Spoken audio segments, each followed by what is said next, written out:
Hello, wonderful people. Welcome again to my YouTube channel. My name is Denzel Larby. On today's video, I'm going to be sharing what is a false prophet or false teacher and how do we recognize these people. You don't want to miss this one. Trust me. Stay tuned.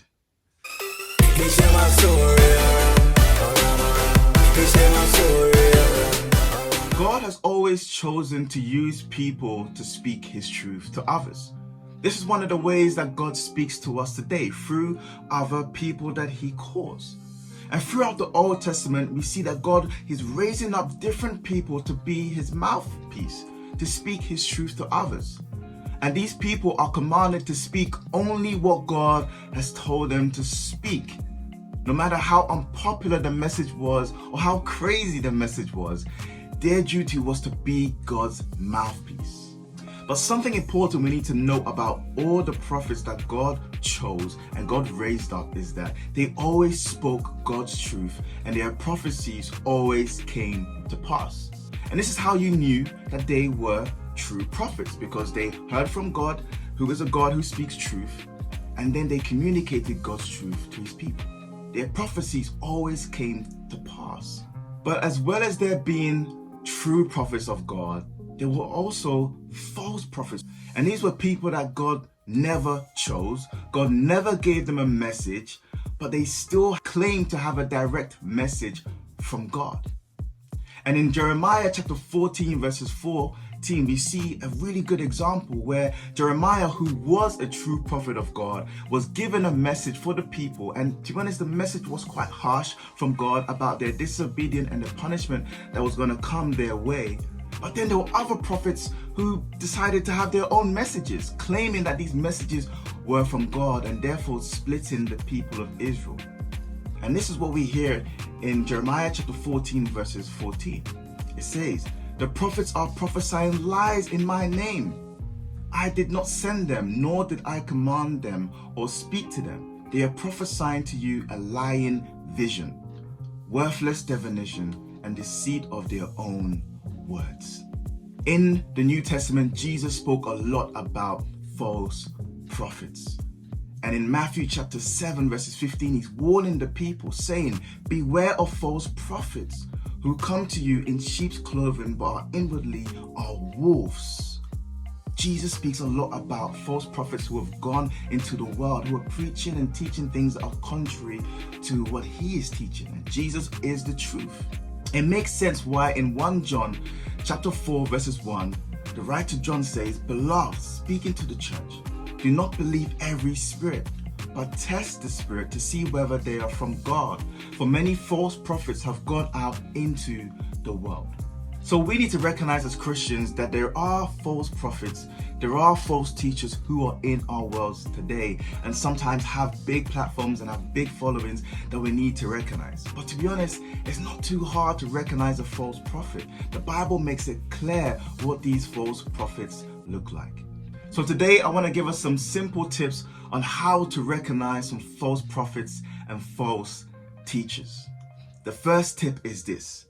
Oftentimes, false prophets, false teachers, their messages will be opposite to what God is saying. You see, God has given us his truth through the Bible. Everything we need to know about God is in his word. So a false prophet will preach and teach opposite to what God's word is saying. They will come up with their own teachings, their own doctrines, their own ideas, and their own philosophies. And oftentimes they equate their revelations, their prophecies, their dreams, their visions as equal as God's word. They believe that God has given them additional revelation to his word. But this is not the case. Everything we need to know about God is in his word. But these false prophets make a lot of emphasis around their visions, their dreams, and God said this and this vision, and they make a doctrine out of it and cause the people that they lead to follow these things. Listen to what 2 Peter chapter 2 verses 1 to 3 says concerning this matter.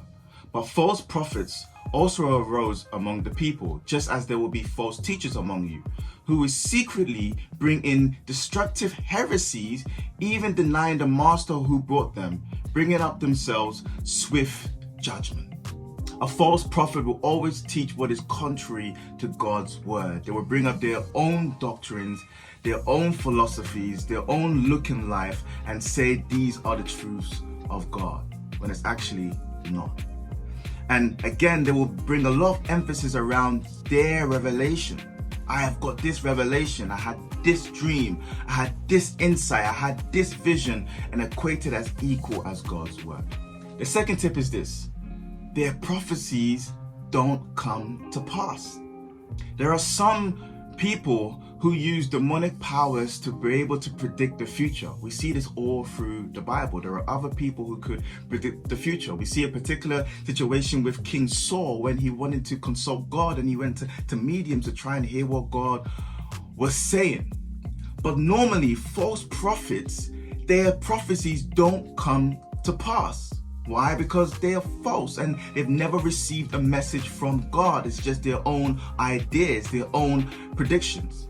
And this is one of the things that we're seeing in our world today, especially in America, with the whole situation with the election, with Donald Trump and with Joe Biden. There are many, many false prophets, pastors who came out and said that Donald Trump is going to win. And to be honest, it's not bad to have your own predictions. And it's a 50-50 guess, to be honest. But there are so many false prophets who said that this is from God. This is God saying this. God told me that Donald Trump was going to be the next president, and of course, he didn't. It's so bad that there's a 50-50 prediction and you're still getting it wrong, claiming that it's from God. But the false prophets, their prophecies don't come to pass because it's not from God. Or oftentimes their prophecies are very shallow and not really direct. I sense that God, he's going to elevate you, and in the next couple of years, you're going to find a new job. Or it's not really precise. It's just beating under the waters. But false prophets, their prophecies don't come to pass. The third tip is this: they are people who are focused on self. Everything is about them. Listen to what 2 Peter chapter 2 verses 3 says. And in their greed, they will exploit you with false words. False preachers, false teachers always have an evil agenda. If it's to get money from people, if it's to get people to think that they're super spiritual and very powerful, if it's to get people to do things for them, they're always focused around self. Always focused around self. They want people to treat them like gods, and they carry themselves in this manner. They're always focused around self. Everything is about them. And lastly, they are people with bad characters. Because they teach contrary to God's word, because they're so focused on self, because they have so many evil intentions, false prophets and false teachers will always have bad characters. But the thing is, you won't actually notice it at first, because they want to win you over. They're going to use charming words, flattery words, nice mannerisms to get you in. But once you get into whatever context that may be, if it's the church context, then you'll begin to see their real characters coming out. And it normally stinks. It's bad character. And this is why Jesus calls them wolves in sheep's clothing. Pride will ooze from them. Sexual immorality, greed, anger, manipulation, so many of these bad character traits will begin to manifest themselves through these false prophets. And then when you begin to confront them about their bad characters, they will say, you should not talk about the Lord's anointed. You should not talk about the Lord's anointed. And basically they elevate themselves so high that they can do no evil. They're seen to do no evil because they are anointed by God. They are false prophets. And Jesus warns us of these people. So what should our response be to false prophets and false teachers? Run. Have nothing to do with people like this. And I want to be honest with you today. Maybe you're listening to this video today and watching this video today and you're thinking, hold on a minute. My pastor is this what you're describing right now. My church is what you're describing right now. I want to prayerfully encourage you to leave that church and find a church that is centered around Jesus, not centered around man. Find a church that is focused on the Bible and what the Bible teaches, rather than focused on our own teachings, our own dreams and visions and revelations that supposedly God has given us.